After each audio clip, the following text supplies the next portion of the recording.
Alright guys, so here at this property, and you're honestly not gonna believe it. Oh my gosh.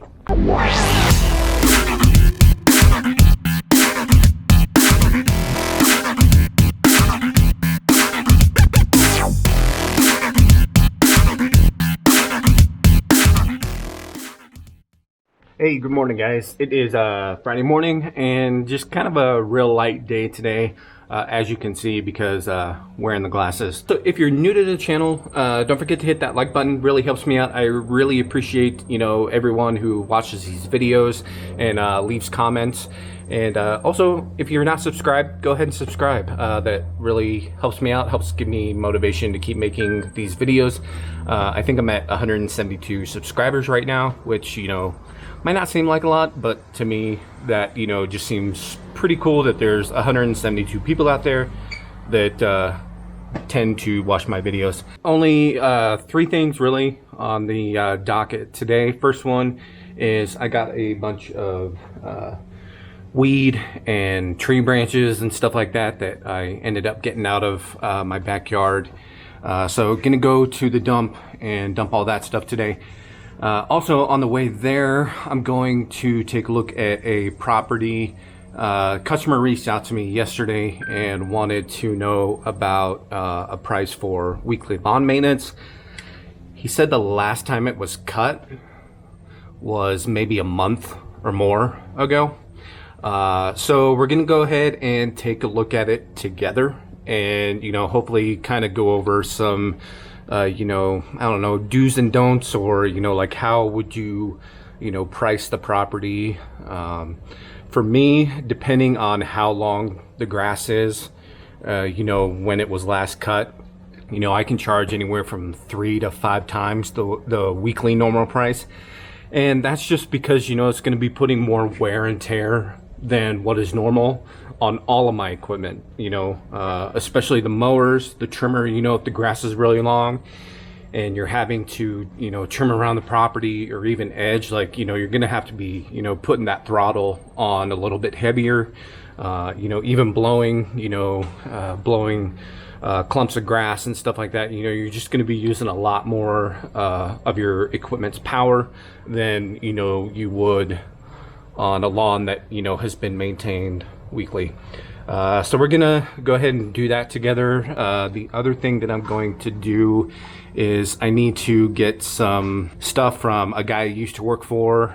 He has weed spray that he's gonna put in a backpack sprayer that I won off of Instagram from Petra Tools. So if you want to go over to Instagram and give me a follow and follow them too. But it's a battery powered sprayer, so he's just gonna give me some, so that way I have some for around my property and just keep the weeds at bay for the rest of the year. All right guys, so here at this property, and you're honestly not gonna believe it. Oh my gosh.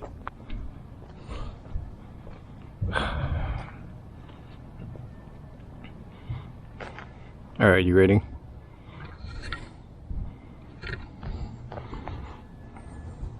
So obviously this thing's been cut within week and a half. So it looks like whoever, probably the realtor maybe, was paying someone to cut it, but the new tenants would like me.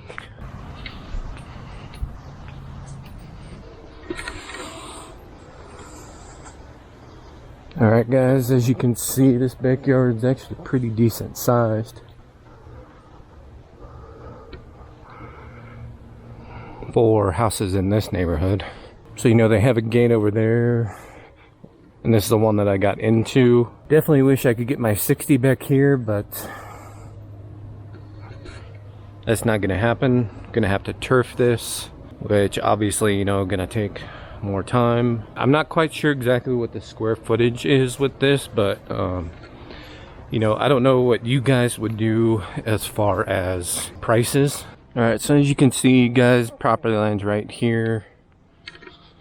Pretty big front yard too. all this over here. So as you guys are looking over lawns, you know, you're gonna want to make sure that, you know, there's nothing really unusual or abnormal about the lawn, especially around like trees. You know, they can raise up, they can dip. I don't know if you guys can see this right here, but there is a little dip. So if I'm using a big mower, that might scalp a little bit, so I'll just need to make sure that I'm careful around areas like this. If you guys are just starting out, if you're using such small machines, and if it takes you longer, you either need to charge more to make sure that you're hitting that per man hour rate that you set for yourself. So for me, I have my 60-inch, which I would be able obviously to use on the whole front and this area over here.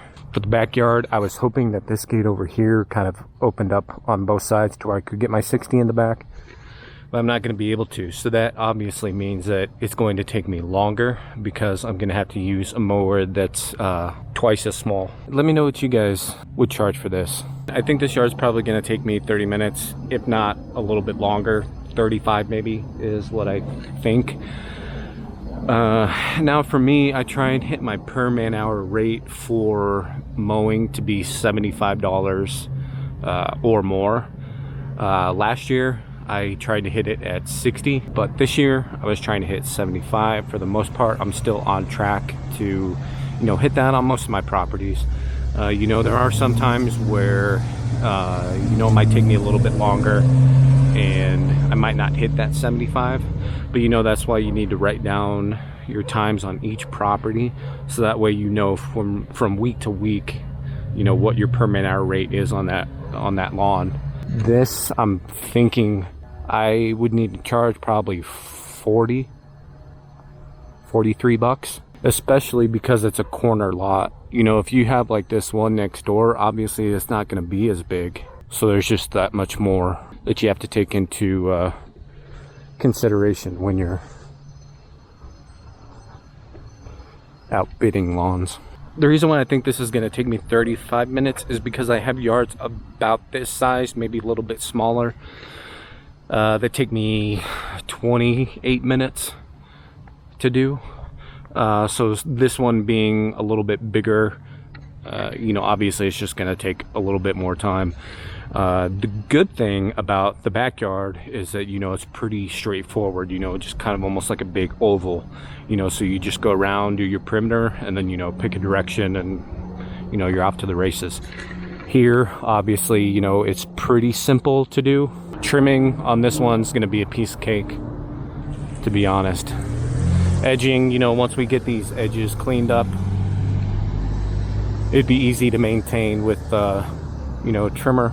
All right, guys, so that's that property. Yeah, leave a comment down below. Let me know what you would price it at.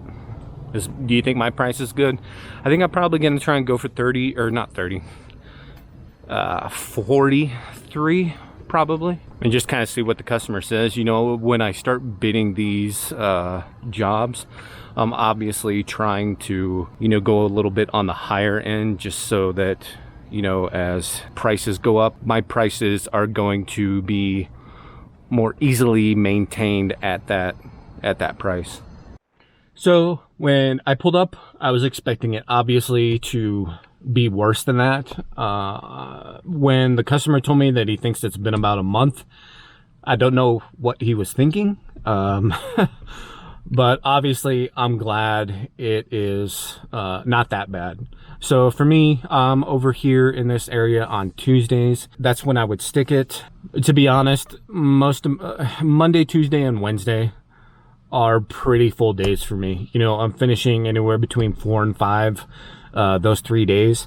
Thursday is a walk in the park for me. Unfortunately, that means that, you know, my Tuesday is going to be a little bit more full. You know, there's what, maybe 2 months left of mowing in preparation for next year. Taking on customers like this, you know, you just kind of like, you know, kind of push yourself for a couple months towards the end of the season. And then, you know, as spring comes around next year, you're obviously probably going to lose customers just because they might either move, they might pass away. So you're gonna lose some. So hopefully, you know, getting this one on board now, and if I can just, you know, suck it up for, you know, a couple months, come next spring, this one, if they decide to keep me, will, you know, hopefully, you know, keep my route full, and you know, I'll be making, you know, good money. You know, just keep that in mind as, you know, you're starting to you know, get a little bigger and take on more work. I know for me it was pretty daunting in the spring. I was like getting calls like left and right, you know, people wanting me to cut their grass, come take care of their landscape, all this stuff. I was, you know, pushing work away, like, no, I'm not looking for anyone right now, or I'm not looking for new clients right now. So I did have to turn down a lot of work. Now that, you know, we're midway through the summer, you know, this is when I'm going to start looking to bring on more clients and start filling out my schedule even more in preparation for next year when, you know, I do inevitably lose a few clients. Hopefully this client also, you know, wants aerations, fertilizing, overseeding. I'm going to try and sell them on overseeding. You know, I think anyone can really benefit from that, even though the grass does look really good and really healthy. You know, you're just going to be introducing new grass to, you know, the ecosystem of the lawn. You know, it's just going to be that much more healthy as, you know, the seasons go on. Hopefully cleanups, you know, they're going to be interested in cleanups. So hopefully, you know, this one's going to be a real good money maker for me the rest of this summer leading into the fall and next spring. One thing I just wanted to say, going back to the estimate for lawn mowing, is when you're quoting these prices, do it with a certain level of confidence that you know what you're doing. And, you know, you don't want to be timid about, you know, quoting the price, or, you know, saying things along the lines of, oh, you know, because of this and because of this, and, you know, because it's a corner lot, all this stuff, you know, that's why the price is going to be what it is. Just say your price, stick with it. You know, if they ask, oh gosh, you know, that's quite a bit of money, like, you know, why is it so expensive? You know, maybe then you can kind of go into, you know, okay, well, you know, it is a corner lot. Corner lots are more expensive just because there's more, you know, the lot size is obviously going to be bigger. Most of the time, the turf size is going to be big as well. You know, so just as you're quoting your prices, do it with confidence. It's not like these people don't have money, and I don't want to sound like, you know, saying, you know, oh, they can afford it, you know, try and stick it to them, you know, try and get as much money as you can. That's not what I'm saying. What I'm saying is, you know your worth, value your time, because, you know, you're selling your time. You're not selling, you know, you're not cutting lawns. Like, that's not what you're selling. You're selling your time, and your time is the most valuable resource that you have. It's something you're never going to get back.